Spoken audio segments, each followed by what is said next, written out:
The laughter didn't echo, it landed. Not loud, not cruel, just final.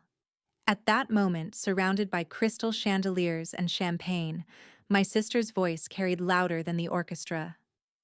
I felt the room lean toward her like metal to a magnet. She hugged me for the camera perfume and choreography, then let her gaze drop to my left hand as if price tags were printed on skin. Summit Brook glowed in curated gold roses like domes, silver aligned with parade precision waiters sliding over carpet that swallowed objections.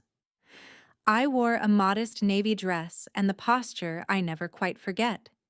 If peace was a costume, I had put it on. She tipped her flute toward my fingers. Oh my God, that ring's adorable. Amazon special laughter popped like flashbulbs. Not everyone. Enough. A bridesmaid mouthed sorry while angling her phone. Another whispered, "It's just Rowena," as if etiquette could launder malice. Screens brightened. Somewhere a hashtag was born, without my consent. When I was 10, Rowena tilted my chin before family pictures. "Practice smiling," she'd say. "You'll thank me when you learn how to be likable." Back then I believed her. I thought likable was a rank you could earn by obeying. Stillness can be armor. I held mine. The diamond, a lab-grown IGI stone paid for in hours no one claps, for sat small and stubborn on my hand. In this room, though, truth had to entertain to be believed. I excused myself, threading past the fondant mountain and a florist's thesis on peonies. In the restroom, the light came down like judgment. I set my palm on marble and studied the ring, a quiet star more steady than bright. My reflection looked like what I was, a soldier out of uniform, same spine, fewer shields. Water roared into porcelain. I slid the band off. Felt the pale circle breathe, then slid it back slower, deliberate, as if reasserting jurisdiction over my own skin. A guest swept in laughing about centerpieces, saw me, and softened her voice to a hush that asked me not to disturb the narrative. Back in the ballroom, the band leaned into a safe standard. My parents orbited the seating chart, mother smoothing air with her hands, father aligning name cards like tiny shields. I returned to a pocket of shadow near a lemon-scented pillar and watched Rowena work the room like a radius she owned. Dinner arrived, vanished, and speeches rose. She took the mic, candles shivering as if they too were listening for approval. She thanked vendors with practiced warmth and promised forever with the ease of someone used to applause. Then she pivoted beam full on me. "To my little sister, proof that even army girls can sparkle." The line landed with its intended laugh. I didn't look down. I let the noise wash over and waited for what remained after it passed, pulse steady, breath level ground beneath my shoes. A photographer skimmed by, harvesting joy at flattering angles. The lens knew how to crop discomfort and bottle shine.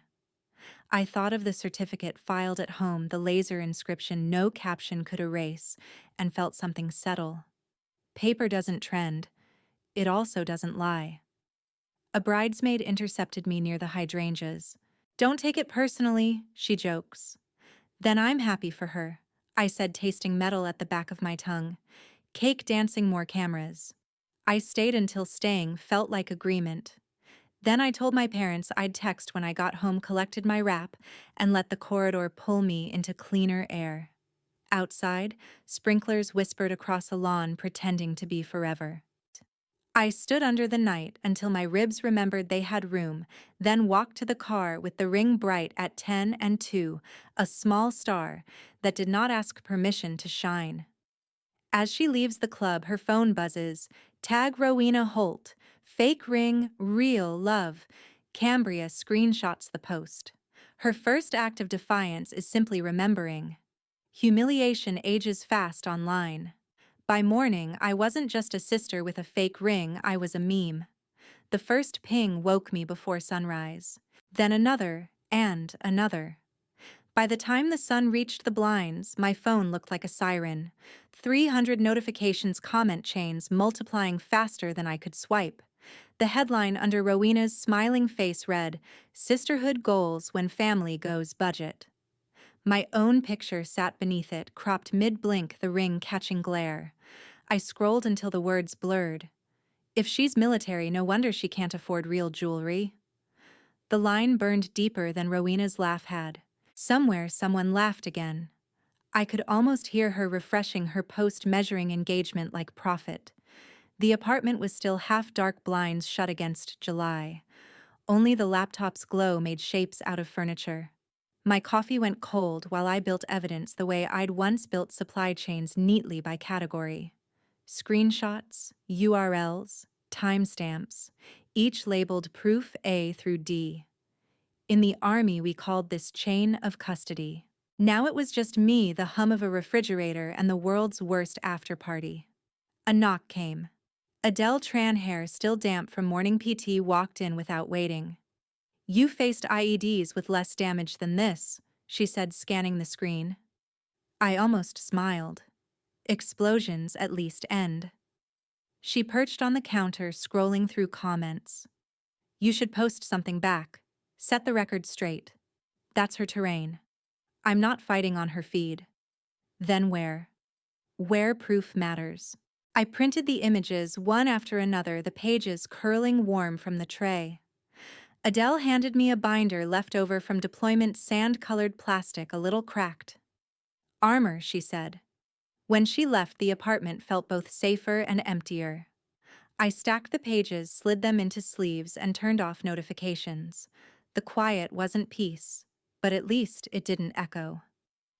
An hour later, Adele texted again, "Nora Castillo, FRG coordinator, asking if you'll join the Family Day committee." I stared at the message. Family Day of all things. Public faces, flags, polite speeches. Another arena where people pretended harmony. I typed thanks.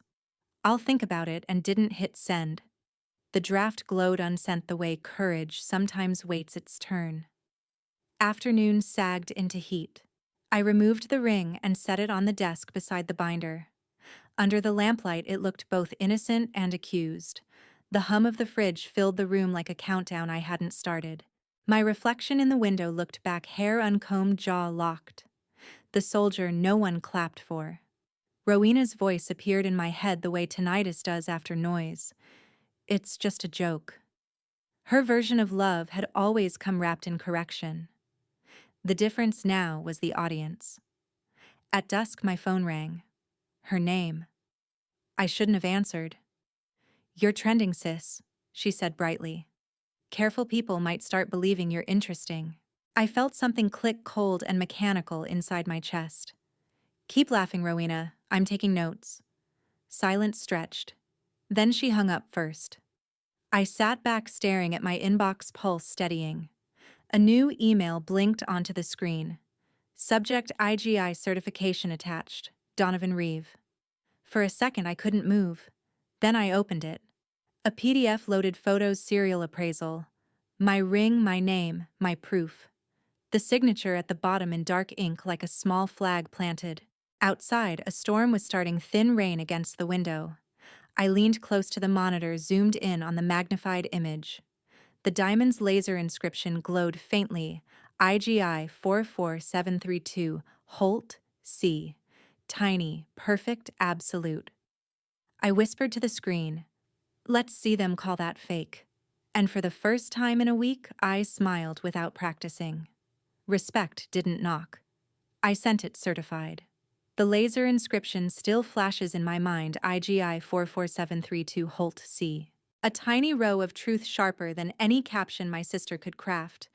I carried that certainty into the JAG office, paper stacks, a humming printer, a clock that kept time like drill cadence. Captain Lena Qureshi opened my binder and let a blue pen move like a scalpel through screenshots, timestamps, the certificate, the receipt. She didn't ask how I felt. She asked who, when, where. "We're not here to punish your sister," she said, circling a line. "We're here to fence off your name." Something inside me loosened. We drafted the demand: remove the posts. Cease disparagement, acknowledge the facts. No thunder, only letterhead and consequence. She read it back once, dry and exact. It sounded sturdier than any speech. I initialed every page. The printer spat duplicates. Envelopes weighted like orders. If truth needs ID, I'll laminate it. At Reeve Jewelers, the room was all white task light and velvet trays. Donovan Reeve greeted me with the same measured respect he'd shown the day I bought the ring. He set the band under a microscope. "Go ahead," he said. I bent to the eyepiece. There it was, star glow etched inside the stone, more absolute than opinion. He watched me read it. "Facts don't sparkle to be liked, Captain," he said. "They sparkle to be seen." A fresh appraisal churned from his printer. He signed, dated, stamped. Ink pressed into paper like boot prints after rain evidence that a path existed. Evening found me beneath my parents' chandelier, a fixture that applauds everything. Harold cleared his throat like a gavel. "Don't make the family a battlefield." I set a sealed envelope by his plate. "I've been to battlefields. This is a boundary." May touched my wrist, small plea under bright light. "Please don't send it." "I already did." "No heat, only gravity." Boundaries don't require volume. Silence glazed the roast chicken. My father studied the envelope as if etiquette might litigate truth. My mother smoothed air that wouldn't lie flat. I finished my water, thanked them for dinner, and let the chandelier keep practicing approval on crystal. At the post office, a clerk slid the green card toward me, certified return receipt tracking. The stamp thudded down with the kind of finality I trust, domestic, procedural, impartial. The quiet dignity of it steadied me more than triumph would have.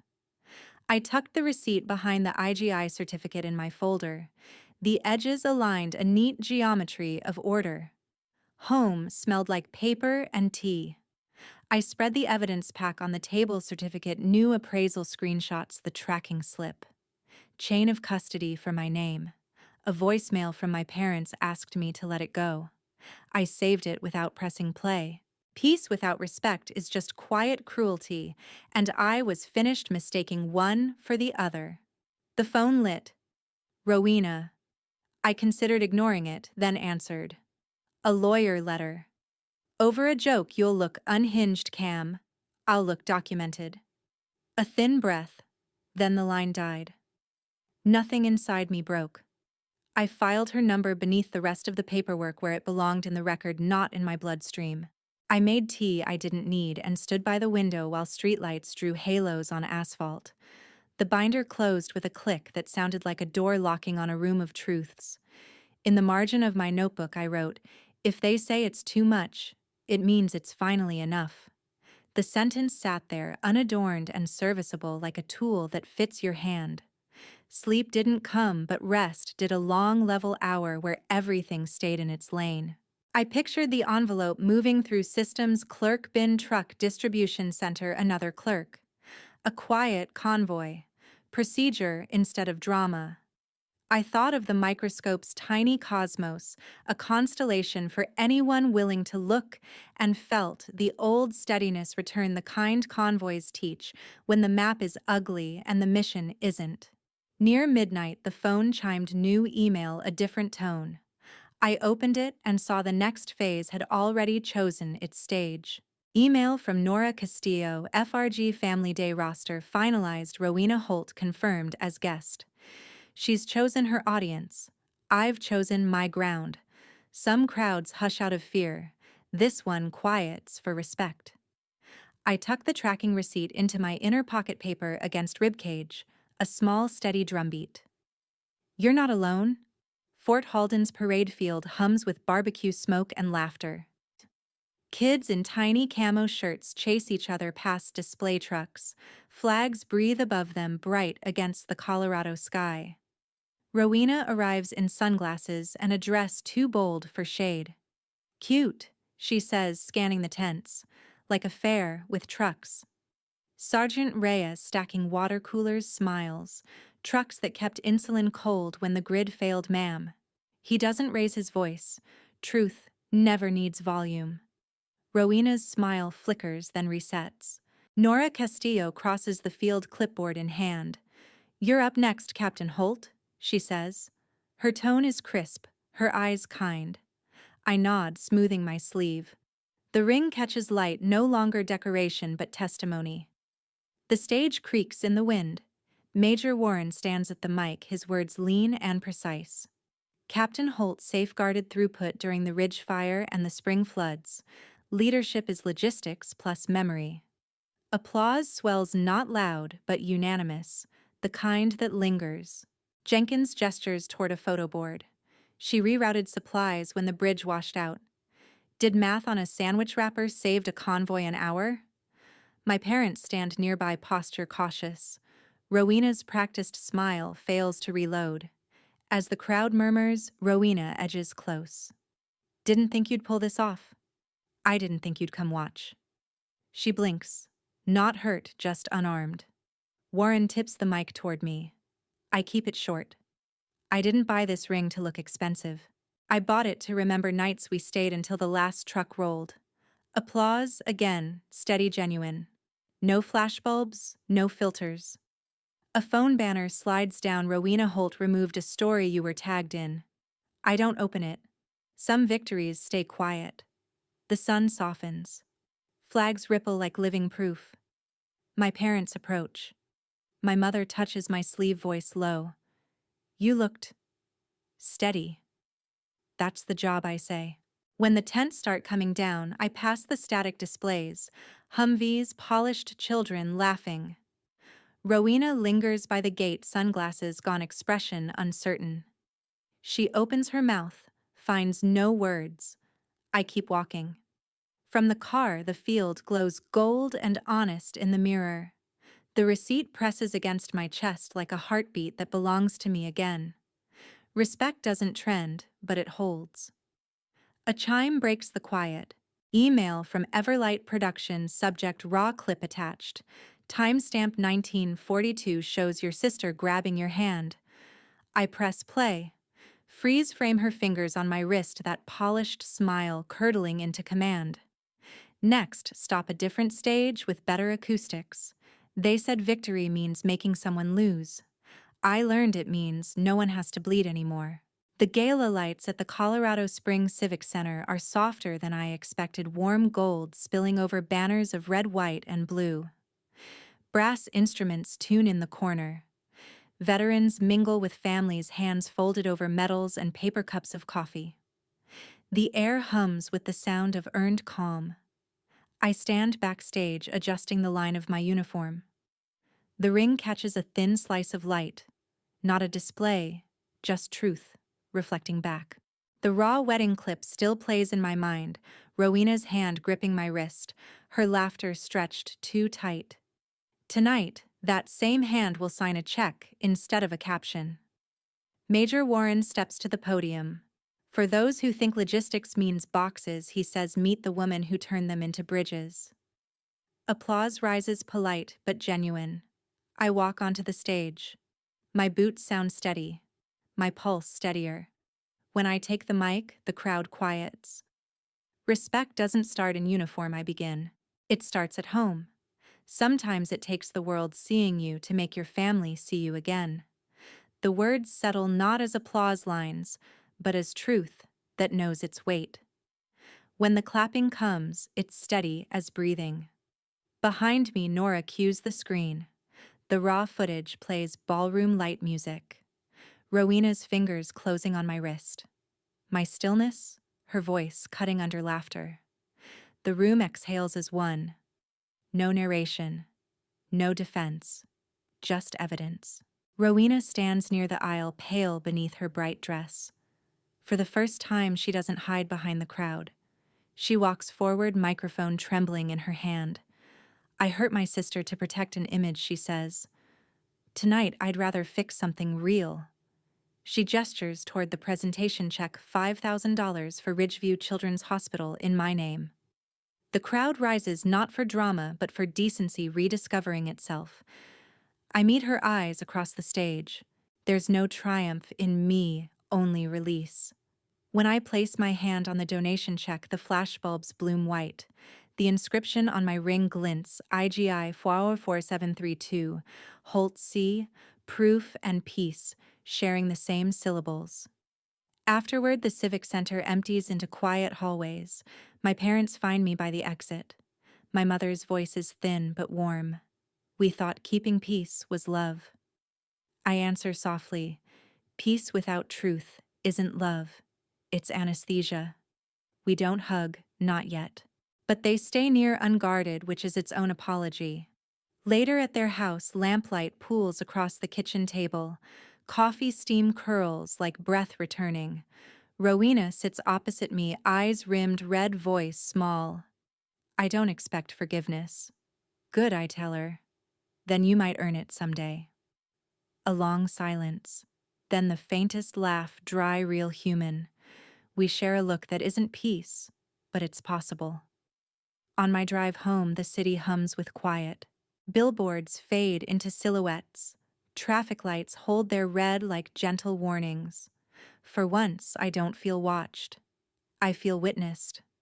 Back inside my apartment, I set the ring beside my journal. The diamond glows faintly in the lamplight, no longer proof against doubt, just evidence of endurance. I write slowly, the words measured like breath. Forgiveness isn't forgetting. It's remembering without bleeding. A breeze stirs the curtain. Somewhere outside, a door closes softly like applause that finally learned restraint. I didn't win over her. I won over silence. And I don't need them to return my dignity, I just stopped letting them take it. To everyone who's followed this story, thank you for walking beside me. I've learned that standing up for yourself doesn't always mean shouting louder. Sometimes it means staying steady when others try to rewrite your truth. If you've ever been mocked, underestimated, or silenced, I want to hear your voice now. What would you have done in my place? Tell me what respect means to you, because justice only lives when stories like ours are heard.